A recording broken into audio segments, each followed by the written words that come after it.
穿越斗罗，我重生成千寻疾异父异母的亲兄弟，不仅觉醒了世间唯一的太阳星神阿波罗武魂，更是20岁突破封号斗罗，25岁便到达了千道流的高度，成为了大陆第一强者。之后为了突破极限百级成神，我选择游历大陆，寻求那一丝突破的契机。但没想到自己太过优秀，竟遭到了修罗神和海神的觊觎。为了防止我阻挡唐三的成神之路，于是二人联手将我困在无尽海域的海岛之上。这一困就是20多年。不过今天过后，这片诡异的海域再也困不住，因为就在刚刚，我经过了多年的潜修，领悟了希望之力，并且成功凝聚出了太阳神格，自创神位成神。只见我双手抓着能量巨剑，猛然朝空中冲去，轰隆的一声炸响，有2大神器构建的困阵直接被我砸了一个粉碎。我收起武魂，旋即身形一晃，直接来到了斗罗大陆之中。如今已经过去20多年了，也不知道剧情进行到了哪里。大哥千寻疾当年有没有听我的劝告，提防着比比东一手？养父千道流现在是否还健在？小侄女千仞雪成神了没有？双神之战开始了没有？此刻我心目中有无数个疑问，因此我便来到了武魂城的所在。只见这往日的魂师圣地，此刻已经变得破烂不堪。我立刻就意识到了自己终究还是回来晚了，但我还是抱着最后一丝希望，一个闪身来到了教皇殿的所在，如今也变成了断壁残垣。我的眼中燃起了无尽的怒火和杀意。既然你们神界如此不堪，那我便以太阳星神阿波罗之名屠戮这片天地。怒火冲冲的我当即想直接的杀上神界，找修罗神他们算账。背后却传来颤抖的声音：叶凡叔，是你吗？闻言我急忙看向了那身后之人，映入眼帘的是一个金发美丽的女子小雪。我盯着眼前这位女子，有些不确定。是我，叶凡叔叔，你终于回来了。这些年你去哪里了？仿佛是找到了可依靠之人，身心严重受挫的千仞雪，眼泪犹如决了堤的洪水喷涌而出。而我作为看过原著的人，自然知道她这些年经历了什么。原本小雪成神之时是有机会击杀唐三的，结果不曾想到海神不讲武德，暗中插手他的天使第9考，这也导致了他天使神位存在缺陷，使得唐三从千仞雪手上屡屡逃脱。在之后的双神之战，他和老妈比比东联手，好不容易把唐三击杀，结果修罗神那老狗插手，他给唐三请来了外援食神和9彩神女，让宁荣荣和奥斯卡继承了神位，并赋予了他们融合技复活神光。将唐三复活后，修罗神直接卡 bug， 以小五为修罗剑强，将修罗神位传给了唐三。之后凭借着修罗神的强悍，他以无敌之姿打的千仞雪神位破损。罗刹神比比东为了救千仞雪也形神俱灭，至此武魂殿不仅覆灭，还被冠上了邪恶的罪名。虽说唐三承诺了他，只要他放下仇恨安分守己，他就不会为难他的，但活着的敌人终究是一个潜在威胁，因此他一直被唐三监视了起来。叶凡叔叔，你怎么才回来？爷爷没有了，武魂殿也没有了。我低头看着把自己哭成泪人的小雪，暗暗地叹了一口气。我回来了，以后没有人能够欺负小雪。安慰间，我手忽然抬起，对着千仞雪的眉心轻轻一点，只因刚才的接触，我便发现小雪的体内有海神残留的神力，如今已长成了一棵参天大树，深深扎根在石海。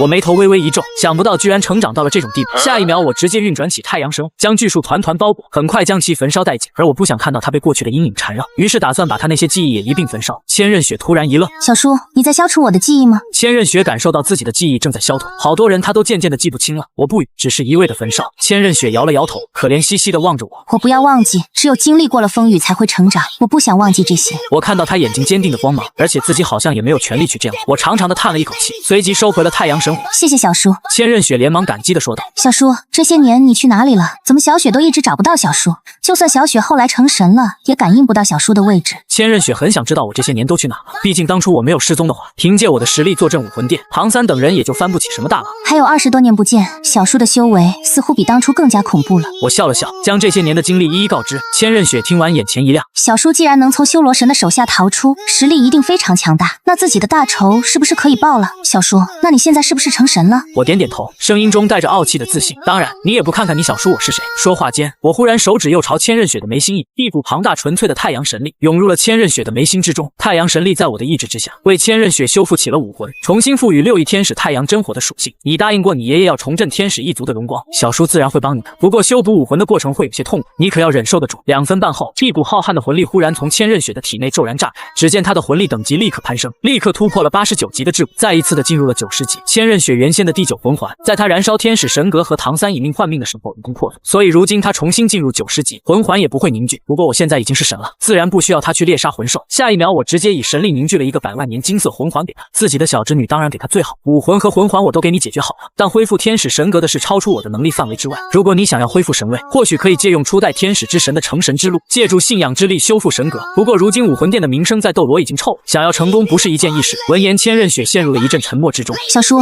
还有别的办法吗？我思索片刻，还有一个就是强行杀上神界，不过这个显然有点不现实，毕竟强如至高龙神在发疯之后，也只是率领龙族对抗神界的神器。提到至高龙神，我立刻想到了在生命之湖下养伤的银龙王古月娜，若是到了与整个神界神器为敌的那一步，或许可以拉拢他。还有被封印在神境之地之中的金龙王，也是极其强大的助力。突然我目光一闪，察觉到有一道神念从自己身上扫我一个抬头，目光犀利地盯向了天空，见我突然间警惕起来，千仞雪不由好奇地疑问道：小叔怎么了？我淡淡地说道：小雪，你被监视了，你知道吗？闻言，千仞雪点点头。唐三承诺说过，只要我和胡列娜安分守己，放下仇恨，安安心心地做一个普通人，他就不会为难我们的。毕竟唐三需要维持正人君子的人设，再加上这一年来他们也真的安分守己，唐三也找不到除掉他们的理由，只好安排人暗中监视他们。我纵身一跃，化成一个炽热的流星射向了天空。千仞雪望着我离开的背影，不免有些担心。此刻的天神巡猎者正准备将自己收集的信息告知唐三，下一刻，一个巨大的火焰流形出现在他面前。天神巡猎者脸色一变，此人身上带着可怕的杀意，肯定是敌不是友。于是果断地运转神力，一股肃杀之气从他身上散发开来。我只是扫了他一眼，但天神巡猎者却感觉自己像被太阳直视了一般，不仅神力不能运转，连身体都动不了分毫。我冷笑一声，唐三的走狗该杀，灭！下一秒，只见他的身体慢慢浮现出火焰，他连求饶都没喊出，灵魂和肉体便被焚烧殆尽。做完这一切，我重新化作流星返回到了斗罗大陆之上。此刻斗罗神界正在修炼神力的唐三忽然感受到一阵心悸，仿佛有什么要冲破他的掌控，瞬间他身上的神力不受控制的暴走。小五见状连忙过来询问：三哥怎么了？唐三不想让小五担心，其实也没什么，感觉斗罗大陆有什么东西要针对我而来了。他淡淡一笑，不屑于出手探查斗罗大陆的情况，毕竟他现在身兼修罗神海神，整个神界能够当他对手只有其他4大原始之神，因此唐三很快就将这个莫名的心计抛到了九霄云外，一把将小五揽入了怀中。此刻我和千仞雪走在城外，正在思考如何帮他重铸天使神位。然一道苍老的声音响起：你是少主吗？这一道声音顿时引起了一旁路人的注意，几个路人纷纷看向了千仞雪，不相信地揉了揉搓自己的眼睛，这真的是少主殿下？众人立刻惊喜叫道，虔诚地向着千仞雪朝拜，信仰之力源源不断地向千仞雪飞去。而千仞雪见我一脸的震惊，便向我解释道：自从武魂殿毁灭，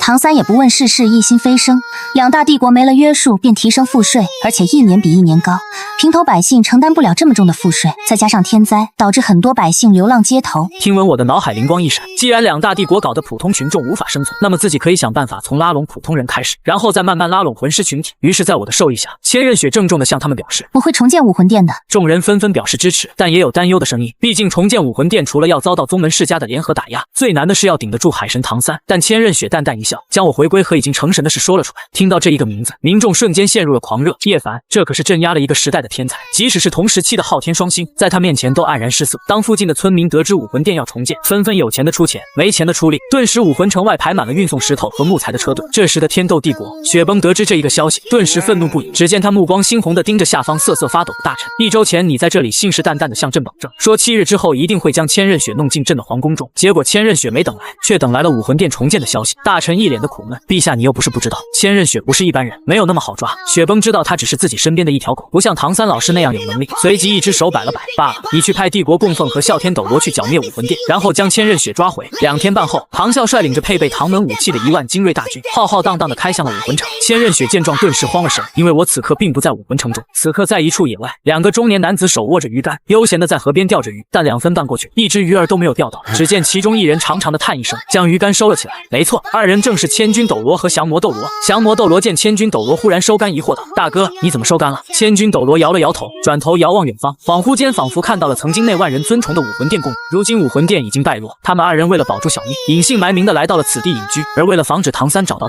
他们甚至连魂力都不敢轻易使用。降魔斗罗脑海中突然闪过一道霸气的人影，沉默的开口对千钧斗罗询问道：大哥，你说当初如果那个人没有消失，我们会不会败？闻言，千钧斗罗脑海中也同样想起了那道人影，但随即叹息一声：哎，哪有那么多如果？老二，如今武魂殿已经不存，我们也不再是武魂殿的供奉。盘龙棍作为顶尖器武魂，也是时候将我们的血脉传承下去。降魔斗罗仿佛听到了什么不可思议的话，惊讶的失声问道：大哥，你的意思是我们要成家立业？千钧斗罗淡淡的瞥视了一眼，难道我们不应该成家立业吗？降魔斗罗只觉得恍惚，没有想到有朝一日这一个词会出现在他的生活之中。他和大哥一样都是武痴，一心都扑在修炼之上。不过大哥，咱们都是上百岁的人了，这成家立业不是去祸害人家小姑娘吗？这种老牛吃嫩草的事情，降魔斗罗感觉心理上都过意不去。哪里祸害了？虽然咱们的年龄100多岁，但作为超级斗罗强者，对应普通人现在算是中年人，而且老牛吃嫩草怎么了？那小五是10万年魂兽，唐三算是一个毛头小伙。然而没等他说完，一道嘲讽声突然响起：两位可真是好雅致啊！下一刻，2人如临大敌，魂力暴起，顿时锁定了声音传来的方向。到底还是来了吗？唐三终究还是容不下他们，明明他们都已经隐居到此。千钧斗罗和降魔斗罗心神一定，立刻召唤出了武魂盘龙棍，他们目光紧紧盯着前方。只见我的身形缓缓地出现在他们面前。好久不见，千钧斗罗、降魔斗罗。千钧2人闻言顿时傻眼了，他们想过来的可能是唐三，也可能是史莱克七怪，万万没想到是消失了20年的叶凡。看着我身上散发的强大气息，千钧斗罗皱着眉头发问道：叶凡，这些年你去哪里了？而我也没有隐瞒将自己被困的事情说了出来。千千钧斗罗和降魔斗罗面色苍白，满脸的难以置信。我见状接着说道：“6供奉7供奉，我此次过来找你们，其实是为了重建武魂殿的。”降魔斗罗二人并没有太大的意外，犹豫了一番说道：“这可能不行，我们为武魂殿操劳了大半辈子，如今难得的清静日子，暂时还不想被打破。而且武魂殿冠上了邪恶势力的罪名，重建武魂殿就意味着要被全大陆讨伐。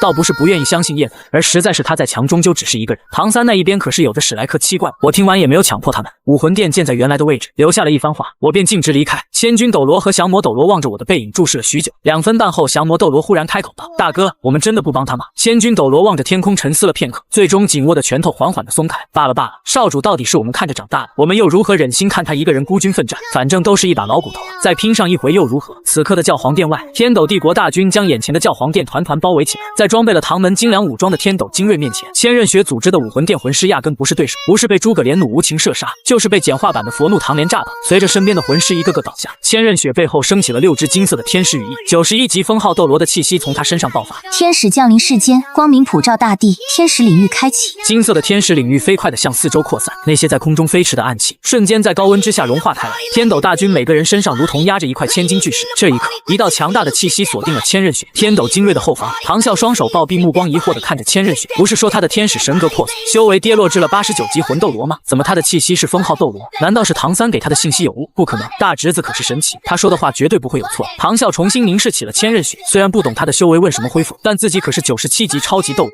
下一秒，昊天锤在他手中浮现，身体就宛若一颗流星射出，径直地朝着千仞雪杀去。千仞雪先手一挥，手中瞬间凝聚成了一柄金色的剑之神器——天使圣剑。千仞雪手持天使圣剑一挥，一道剑光飞出，叮，两者相撞，发出了一道金属相碰的爆鸣声。唐啸眼神一厉，我还真是小看你。只见他的第7魂环缓缓地亮起，第7魂技昊天真身。唐啸手持昊天锤往天空上一举，一股狂暴能量蔓延开来。就在唐啸腾飞上天空的一瞬间，2道冷漠的声音突然响起：“想要动少主，问过我们了没有？”紧接着2道强大的气息出现，锁定了唐啸，来者正是千钧斗罗和降魔斗罗。